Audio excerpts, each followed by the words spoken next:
Hello, everybody. We're going to wait just a minute or two to get started so more people have some time to join, and then we'll get going. Thank you.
All right, so we are ready to begin.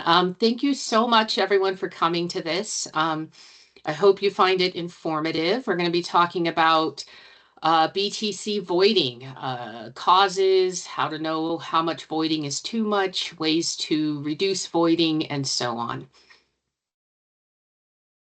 So just a little bit about me. Who am I? Who is telling you all of this? My name is Gail Towle. I'm the technical marketing lead for Ames Solder. I've been here for a couple years now. I have a nice full interdisciplinary role here. I get to do a lot of collecting knowledge and disseminating knowledge. My background is in math and physics. I used to teach, so this is something I quite enjoy. You'll find that I write a lot of our technical articles and our guides. So I work closely with a lot of our technical support people, research and development people, and marketing people to just make sure information is clear and understandable and that you have access to what you need to solve your problems, to understand our products, and everything from the hard science up to the short, quick summary of what do I need to know to make this work, or which product do I need? So I'm behind a lot of that. Um, I very much enjoy learning and explaining, so it's a good fit. I enjoy my job here at AIM. Um, all right, so what we're going to cover in this presentation. We're going to start with some overview of BTC voiding, including talking about what are the typical causes and what are sort of the industry norms around how much voiding is too much, how much do you need to reduce your voiding, and so on. We're going to then go over 3 different strategies for mitigating BTC voids. Um, you'll discover that there's a multitude of strategies to mitigate voids. I kind of think of it just about anything in electronics manufacturing and elsewhere. Your production outcome, your final product, its quality is dependent on a whole host of input variables. And the same is true if you're looking at something like BTC voiding. The outcome is it's like a function that depends on, your solder paste, your alloy, your process control, your stencil design, all of these things. And sometimes this dependence can be very complex, where you adjust one factor and then another factor um, plays it in with that factor in such a way that things start causing problems elsewhere, or one thing improves voiding independently, another thing improves voiding independently, and then you put them together and things got worse. But then, so a lot of this, as you're probably aware if you do any manufacturing, can be a it depends situation. But What we're going to show you is 3 different strategies that we have sort of tested carefully in controlled experiments, and what those results are to give you insights on things that may help. We'll summarize all of that and talk about some other factors to consider. And then we're going to go over just some of AIM Solder's paste offerings and how they tend to perform with BTC voiding, just so you have a sense of, which products can do what and what to expect. So first, BTC voiding. So a lot of people use bottom terminated components. They have low cost, small footprint, overall reliability.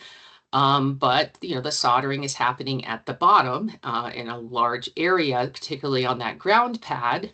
And so trying to mitigate voiding becomes important. So those voids are basically gaps where there is no solder. This image here is showing an enhanced X-ray image of a soldered BTC component, where what you see here on the ground pad is you see these giant green circles. These are the voids, so places where there is no solder. So in general, there's always going to be some level of voiding in any soldering process with any solder product. But the question is, how much is too much? What can you do to minimize that? So we're gonna look at that in more detail. So the IPC specifies certain limits or recommendations for total voiding for something to be reliable and pass your inspection.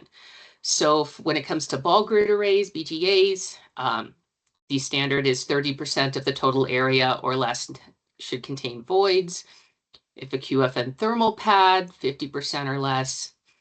IPC 7093 suggests that less than 30% of area is typical for BTC thermal pads, but they don't put that as a specification.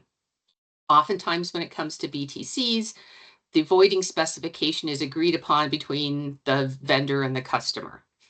So different customers or different industries may have different recommendations. And then your job is to fall within those specifications. But beyond that, why do we worry about voiding? And how much voiding is acceptable? So voiding can cause a variety of problems. Obviously, if you don't have solder where you wanted solder, then you don't have connection where you wanted connection. So a certain amount missing is fine. It doesn't make a significant difference that can even be measurable. But if you start having too much voiding, particularly in a thermal pad, that can lead to component overheating because you don't have enough space for that heat to transfer. You can also end up with signal noise issues, and you can also end up with structural problems, right? You have a large enough void or enough voids, you don't have as much mechanical stability between that component and the board, and that can lead to cracks and breaks and so on, and just general failure of the solder joint and issues with reliability of the component. So those are all reasons why you don't want voiding, and too much voiding can be a problem. But how much voiding is too much? So there have been many different studies. People have looked at this quite a bit. One that I quite like is a recent study by Hillman.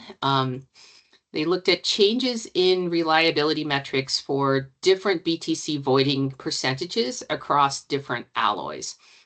And most of this looked at BTC voiding that was below about 30%, which is what that IPC said is typical for BTCs, and looking at variations within that 30%. So in this study, the tin lead alloy had the lowest voiding, and the lead-free alloys typically voided between 20 to 30%. The reason for that difference, I just gave this same webinar earlier today, and someone asked about this. Tin lead has been the standard solder for most of history because tin lead works really well, it wets really well, it flows very well. When the industry moved to lead-free, we had to start designing alloys that could perform well enough at first, and then now we have third generation high reliability lead-free alloys that can start to approximate the performance of tin lead in certain metrics. But in general, tin lead outperforms most lead-free alloys, and so that's not surprising.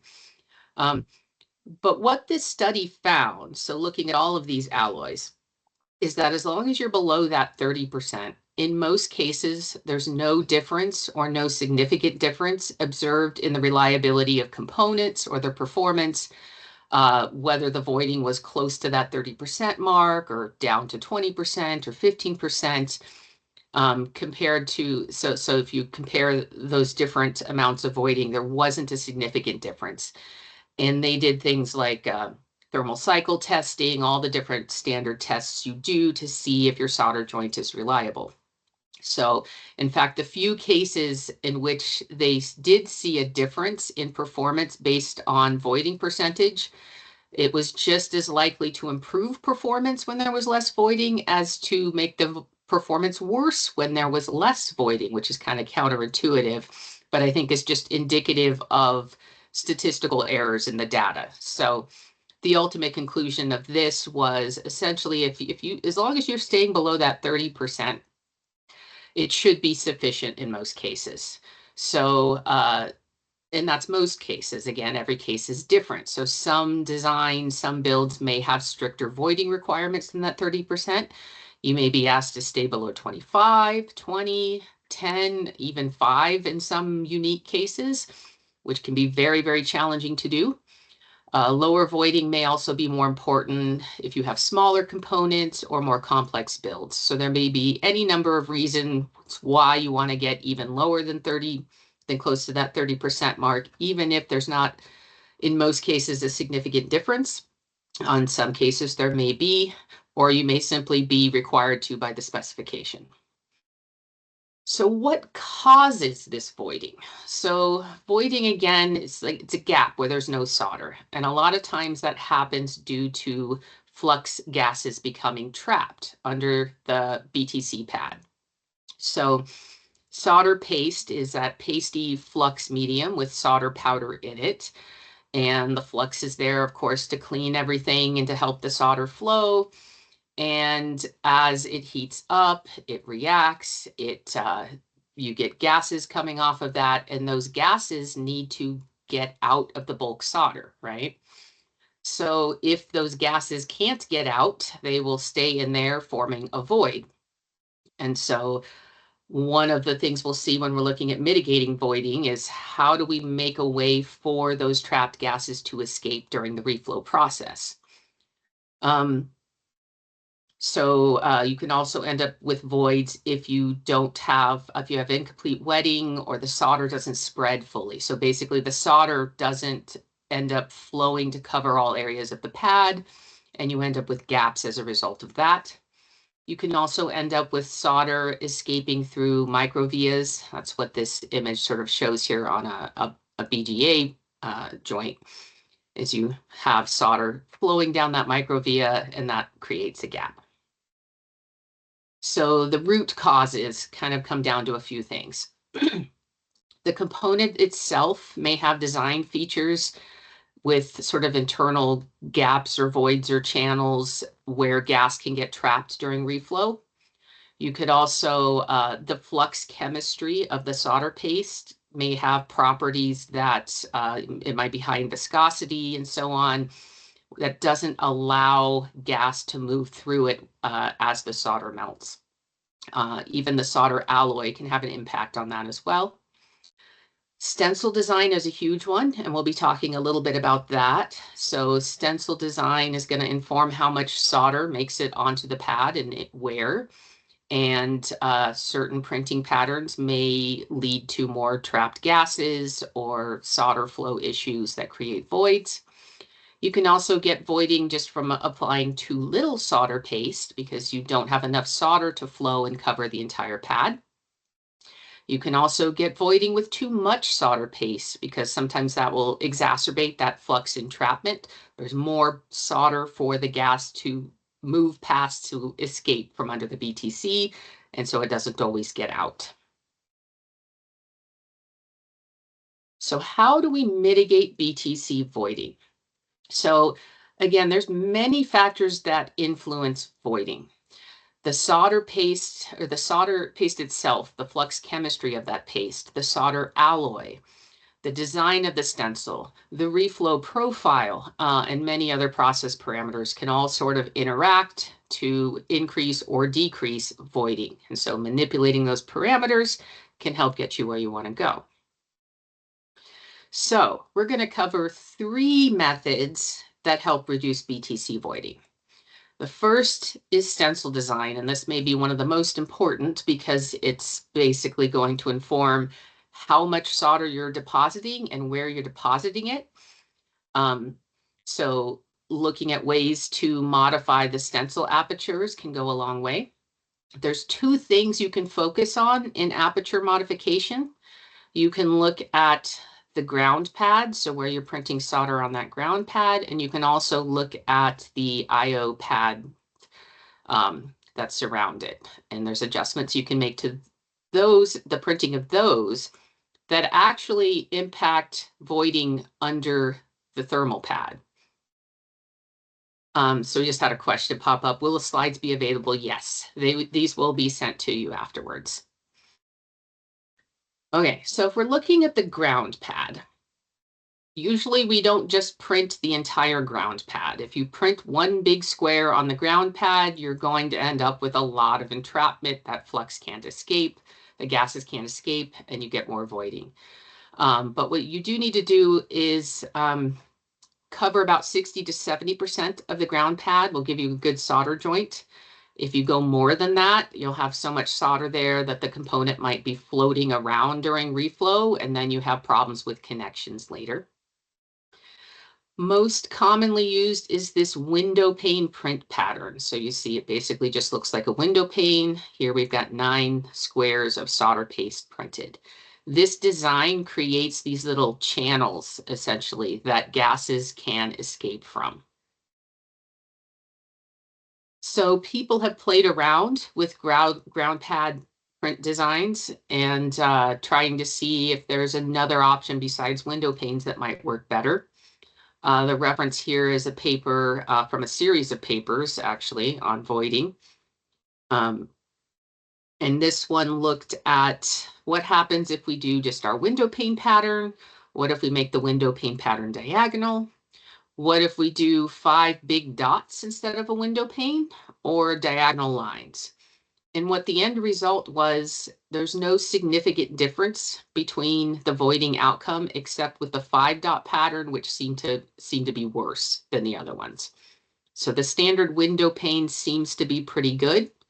There may be some cases where another design might work better for a particular situation, but in general, this is kind of the default, and variations on it don't seem to provide much more improvement beyond that. Another thing you can do is adjust your IO pad printing. We have a paper on this, and when you do get this slide deck, you'll be able to click this link and see the paper. What we discovered is, so here, this shows sort of the print pad. You've got the ground pad window pane design, and then you have your IO leads. And we discovered if you overprint those IO leads, you end up with less voiding in the ground pads. And we quantified this with a study in which we printed this design you see here with one side of the BTC, the IO pads were printed 1-to-1. So basically we just printed the pads only. Another side, we did 10 mil overprint. So we extended the prints 10 mils beyond the end of the ground pad, or sorry, the IO pad. We did one with a 20 mil overprint and one with a 30 mil overprint. And so what we think, and you'll see the results in a minute, but the larger the overprint, the better the voiding within the ground pad. So what we think is happening with that is the following. So this image, these sort of 9 squares in here are representing the ground pads and that window pane pattern. And then these on the end are the IO pad printing. And when you overprint those, The solder pulls back and coalesces on the copper, and it raises up the component a little bit. And when it does that, it creates space under the ground pad where more gases can escape, and then everything sort of collapses down where you want it to be. And so this is just an outline of the study. We used our test board. We tried 3 different component packages for comparison, and then picked a reflow profile that was a ramp to spike profile. So just ramping up to the peak temperature and falling down again. It's believed that in most cases, this profile actually produces more voiding. So we wanted to try a profile that was going to lead to as much voiding as possible so we could really see how this IO overprint affected things. So here are the end results. So again, we have 4 different cases. Each of these charts is showing for a different component, and the y-axis is our voiding percentage, and x-axis is showing the different overprints. So the first result is the 1-to-1 print, then the 10 mil, then the 20 mil overprint, then the 30 mil overprint. And what we see is the voiding percentage goes down the bigger that overprint across all 3 components. This is summarized in this graph here. You see again voiding percentage on the y-axis, and then you have your 0 mil overprint, your 10 mil, 20, and 30. These are our 3 different components, and in all 3 of them, we're getting less voiding the greater the overprint, with perhaps we're starting to level out when we get to 20 to 30 mils. Probably don't want to go too much more beyond that, maybe diminishing returns and too much solder at some point, right? You're going to hit a limit there. But overprinting those IO leads does seem to reduce voiding in the ground pad itself. So just to summarize, doing that overprint helps, seems to help with ground pad voiding. We measured in the study that the component rose up about 1 to 1.5 mils during that reflow process, and we think that's really what gives that gas the space to escape. We also saw, we didn't actually look at the impact of reflow profile in this study. We're going to see some of that in some of the next slides. And again, we picked a challenging reflow profile. So did you see any solder shorts increasing? We did not in this particular study, but that could become an issue, bridging and so on, if you start putting too much solder on there. For the most part, things just pulled back onto the copper pad, and that's where the solder stayed. So another thing we can look at is the reflow profile. So reflow profile is, you know, how rapidly are you heating everything? Are you letting things soak at a certain high temperature for a while for the flux to activate and things to come up to temperature? Are you going just a constant ramp up to the peak? What is the rate of that ramp? These are all sorts of factors you can adjust. And the reflow profile does seem to have an impact on voiding. Again, that ramp to spike profile we had picked for that one study, it seems to cause more voiding. What you're going to see in some of this is reflow profile does affect voiding, but the effect can vary depending upon your component size, and so on. So in this study, we looked at 2 BTCs and then a BGA component and tried 2 different profiles, a ramp to spike, so that's just ramping up to the peak, and then a ramp soak spike. So we ramp up, we soak at a high temperature for a while, and that can allow the flux to activate, some of the gases to maybe start escaping, and then we get to that liquidus temperature and melt the solder. And we tested 5 different no clean pastes to see how those compared.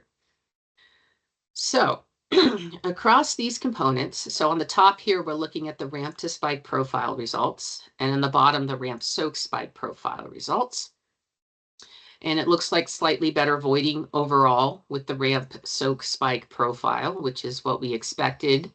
But There's some variation. There's some components or some solder pastes that don't seem to act the same as others. For example, while a lot of these you seem to get slightly better voiding down here with a ramp soak spike, in some cases this solder paste, you have improved voiding down here with that. But some of the paste, there was more variation, and depending upon the component, that changed as well. For example, there's this one solder paste here where we have a lot more voiding with one component, but significantly lower voiding with a BGA component. So in summary, what we saw, for one of our components, the ramp soak spike reduced voiding the most. Another one, the ramp to spike actually seemed to minimize voiding a little bit more. With BGAs, ramp soak spikes seem to be better. There have been other people who've studied the same thing, looking at reflow profiles and how adjusting those can change voiding. But oftentimes the ultimate conclusion is it can be component dependent and it can be paste dependent as well. So you kind of have to factor in multiple things when looking at profile adjustments. So we also, again, we're looking at a bunch of different solder pastes. So this sort of illustrated that the choice of solder paste also makes a difference. There was one paste in the study that seemed to perform better overall than the other ones. So which paste you choose makes a difference. And that brings us to our next section. Another way to mitigate voiding strategy is to choose a paste that is either specifically designed for lower voiding or simply known to generally cause lower voiding. So solder paste suppliers like AIM and others, we put a lot of work into the pastes we make. And a lot of that is, making adjustments to see what improves voiding, to see what improves wetting, to see what improves stencil release. There's all these different factors involved in getting a good solder joint at the end of the process. Sometimes pastes are modified to focus on one particular type of defect. And because that, it can make other types of defects more common or cause issues. So when you're picking a solder paste, if you can get a general purpose paste, which is designed to sort of mitigate issues, all the different issues simultaneously, that's usually the best choice, unless you have, for whatever reason, a particular issue with voiding due to design or something else. So you need a paste that's optimized for void reduction specifically. You just have to bear in mind that may be at the cost of some other features, depending upon the paste itself. So again, we know what causes voiding. We know the flux and the paste are probably going to have an impact.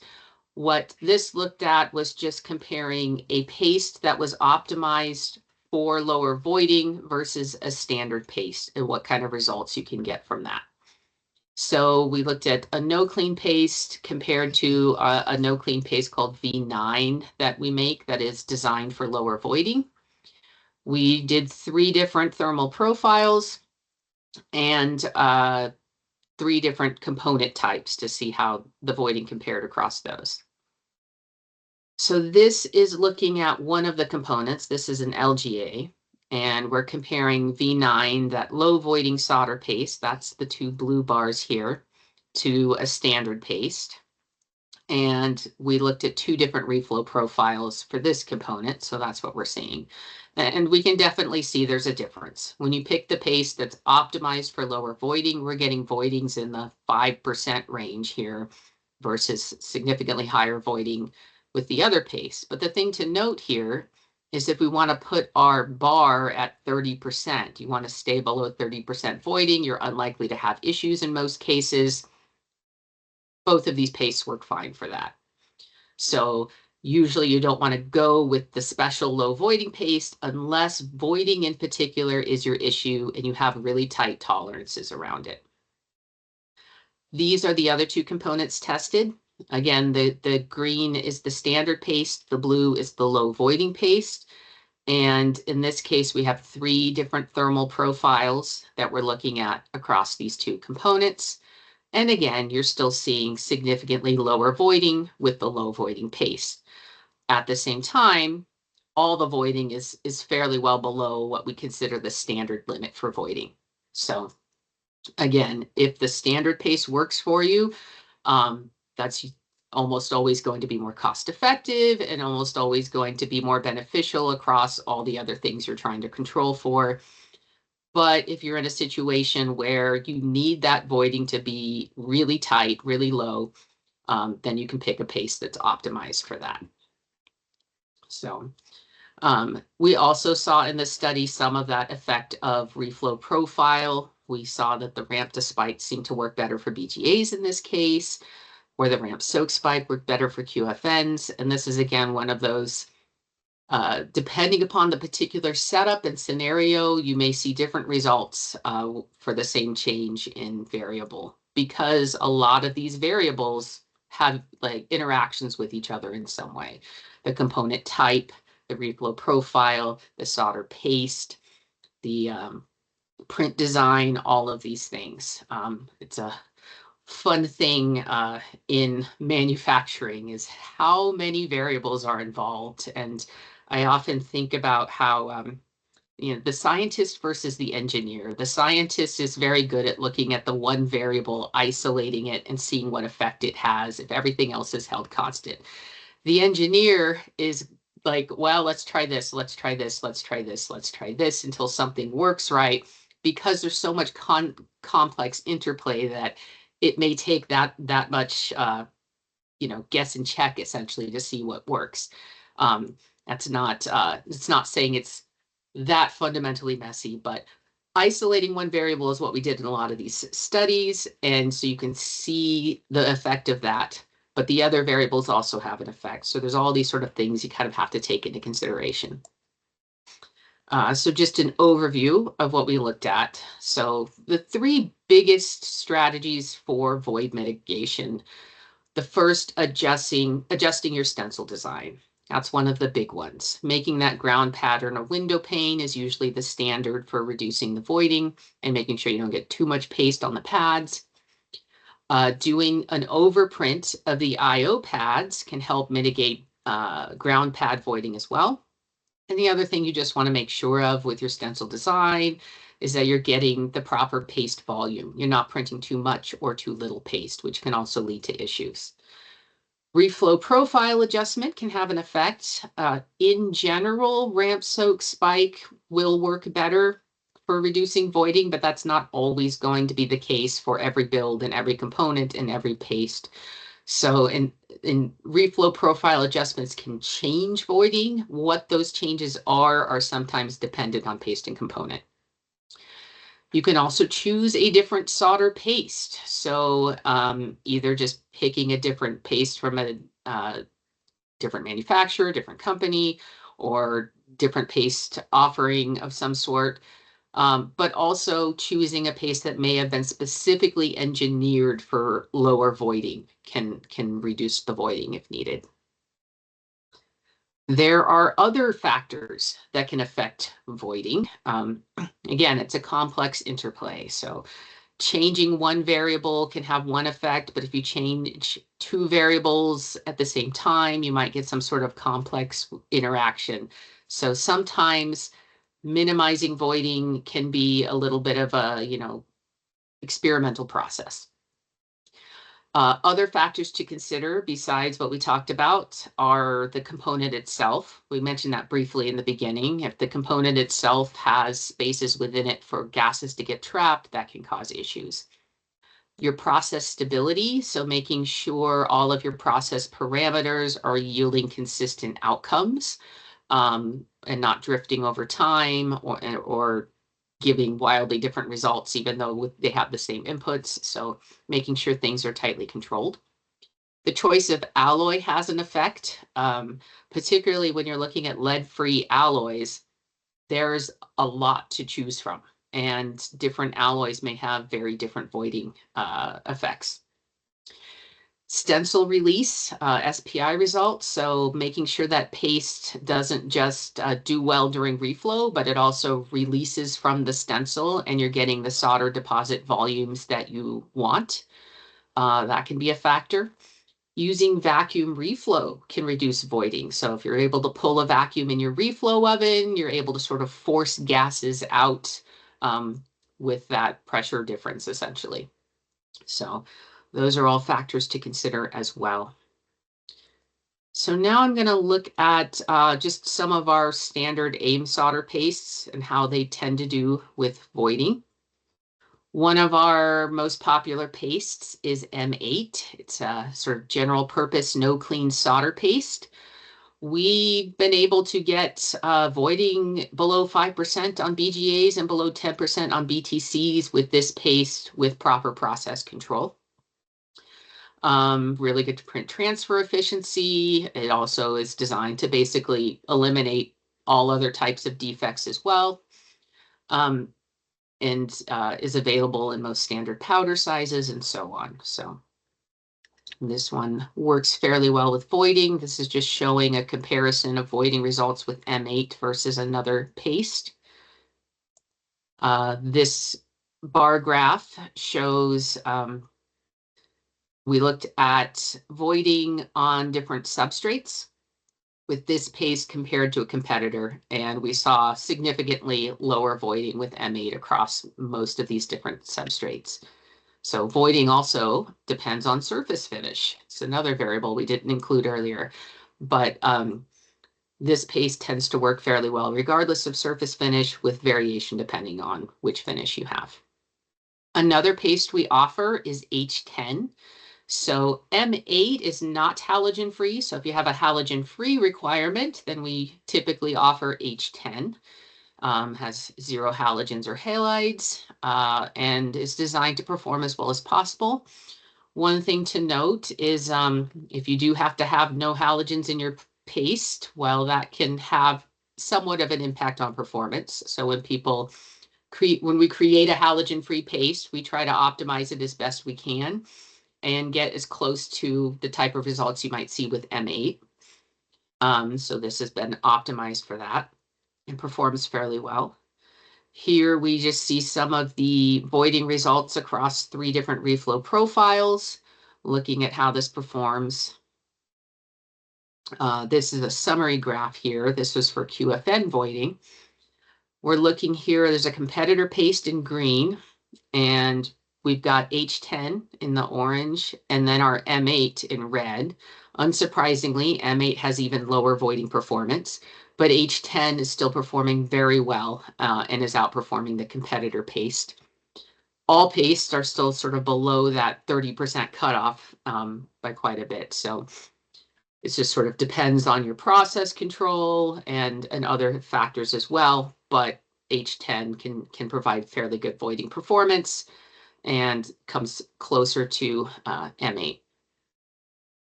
Another paste we offer, and again, this is sort of only offered, we only sort of offer this paste if someone has tried M8 and they aren't able to get the results they want. In almost every case, if you are using our M8 solder paste and you've adjusted your process controls, you're going to get the voiding you need. Like we said, we can get below 5% on BGAs and below 10% on BTCs with that paste. Most people are going to be more than fine with that. Sometimes a particular build might have some complexities to it that makes reducing voiding harder, or the customer has very, very tight limits on what they have to meet for their voiding. And if that is the case, then we offer V9, which is a low voiding, no clean solder paste. And so again, we've optimized it as best we can across all variables, with voiding being the primary variable we were trying to minimize. And so this paste performs fairly well. All right, this is just showing some of the voiding compared to another paste. You can see significantly less voiding with the V9, smaller voids also with the V9 solder paste. This is the same type of thing, but with a different, this is the ramp soaked spike reflow profile, and you can again see the same type of difference. And this is just that compared across different oh no, this is different profiles, sorry. So the blue is the V9, the green is a standard paste, and the first set is one profile, then another profile, then another profile. In all cases, we're getting lower voiding with V9. Not surprising, it was optimized to do that. But if you don't have to meet those tight tolerances, we can see the other paste we compared it against is also staying below that 30% mark. So that brings me to the end of the bulk of the presentation. One thing I wanted to emphasize here, and I don't mean to get markety at anyone, but AIM solder, like one of the things we really pride ourselves in is helping people make things work right. We always brand ourselves as solder plus support because we know we've been in the industry for quite some time. Making things work right can be a challenge depending upon what your situation is. So we have technical support engineers who are always available to call. They can come to your site. They can go over your process with you, find things they wouldn't have been able to discover through an email exchange, and really get things running smoothly for you in as fast as possible. We also offer some lab services, some solder joint analysis, support with stencil design. We have solder recycling services, consulting. We do technical training. One of the things we do is webinars like this just to disseminate knowledge that we have that might be useful to anyone in the industry. But we can do more specialized technical trainings upon request as well. If there's something you're trying to figure out, we want to help you figure it out. So definitely something we try to do. And these are just sort of our key value propositions. We've been in the industry for a while. We are very well established. We are global and we are growing a lot. One thing that's been on everyone's minds lately are supply chain issues, tariff issues, and we're really proud of our company that we've got manufacturing and distribution all over the world. We can usually avoid unnecessary border crossings, and we've got redundancy in our supply chain. So we're really able to handle a lot of these uncertainties. We also make sure that we're constantly innovating. And we also like to hear from anyone in the industry. If there's a problem you've been encountering and nothing seems to be able to solve it, and you wish a certain product existed and it doesn't exist, we'd like to hear those stories because then we can start working on that. But we're constantly trying to look at what's happening next in the industry, trying to make sure we're proactively designing products that are going to meet whatever's coming down the pipeline. And then we make sure we meet consistent quality standards at every site that we manufacture at. So wherever the solder is coming from, it's meeting the same standards. So we just like to brag on that a little bit. So that brings me to the end. I'm going to open this up for questions. So feel free to add your questions in the chat, and then we'll attempt to address those.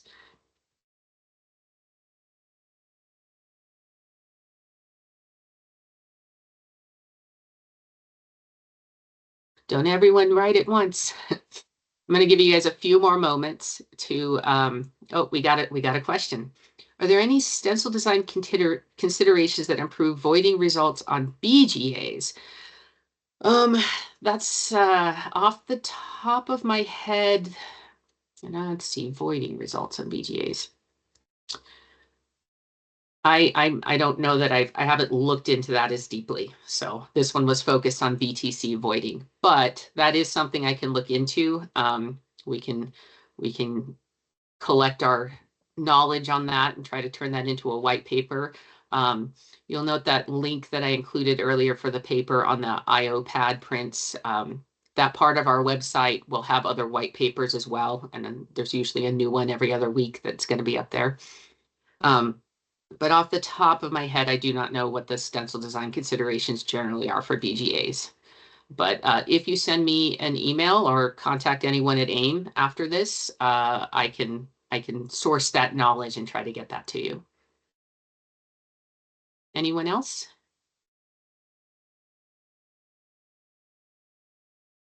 Which is better for voiding reduction on BTCs? Okay, we had this question in the last webinar as well. So solder mask defined or non-solder mask defined? So I think the general thing is solder mask defined might cause more voiding because you're creating barriers that gas can't pass through by sort of bounding in where the solder can go. So for voiding, you want non-solder mask defined in general. And again, that may be application specific. There may be reasons why you need some solder mask defined stuff in there, but it can contribute to voiding. Any other questions? I might add that I've also heard a few different conferences, some talks on sort of design for manufacturing, and people complaining that if you mix solder mask defined and non-solder mask defined in the same build, that everyone on the production side will hate you. So I haven't verified this myself, but something to be aware of.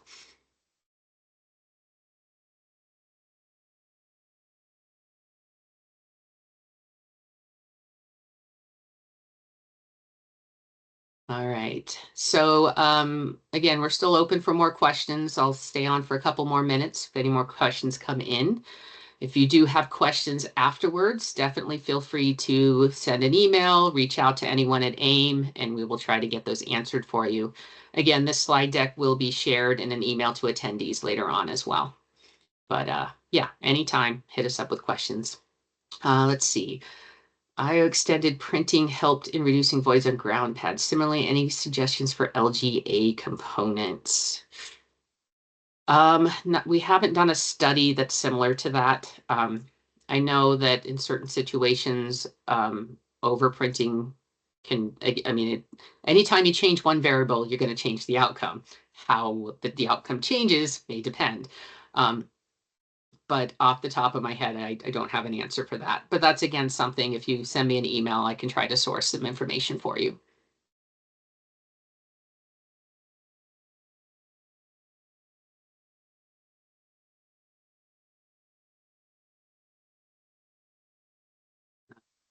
So again, I just want to thank everyone for coming. I hope you found this informative. I hope it gave you some insight into things you can try if you're running into issues. Once again, reach out if you need anything, and hit me up if you have any additional questions. Thank you so much.